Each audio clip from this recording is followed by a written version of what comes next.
and this wasn't right and this wasn't right, without a sense of having to improve it. Can't sit back and say, hey, look at that. Look what I did today. That's awesome. We also know that that's not the case for me because my book has grammatical errors in it, and I've had the opportunity many years to reproduce it and make sure that it was perfect. And I said, no, I have posts, I have videos, and everything else with actual typographical errors in it because perfection is an illusion. The next one is a taskmaster.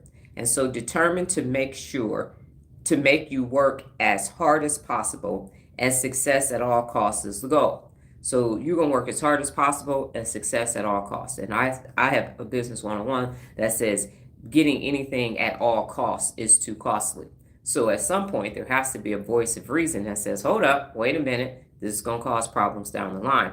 But if you are a taskmaster, get it done, get it done, get it done. Come hell or high water. I don't care how many hours it takes. I don't care that you haven't seen your family. I don't care what it takes. You're going to get this done, point blank, period, at all costs. Fuck your safety, your family, friends, whatever. We don't care. Get that shit out to the marketplace. Or if you're at home, this is what it has to be. And if you don't like it, good morning, Lola. You can kick rocks. So this person that's always making you work as hard as possible, and that's no bueno. I have worked for people like that, and it has been no good.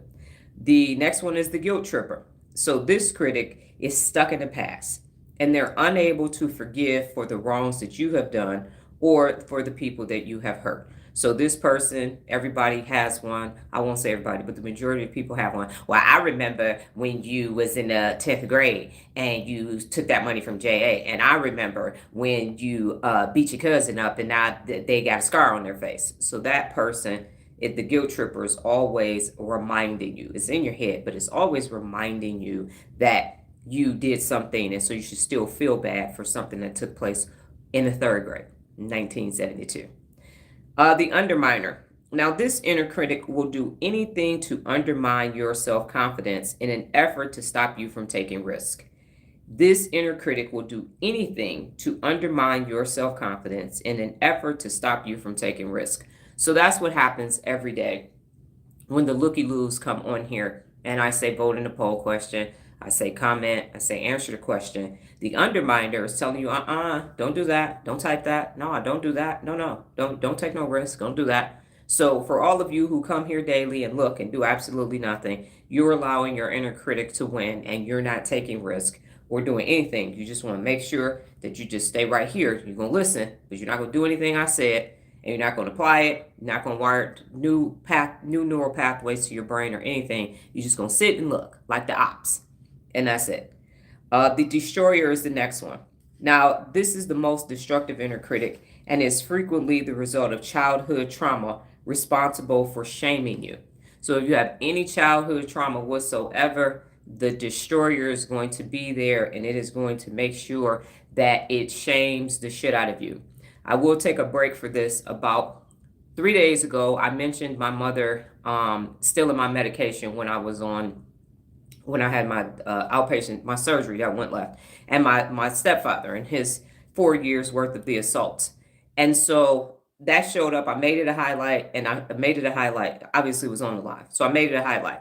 And I left it there unlisted for a day. And I said, no, you can't put that out there because, people are going to think something. And then the next day I came back and I said, fuck them.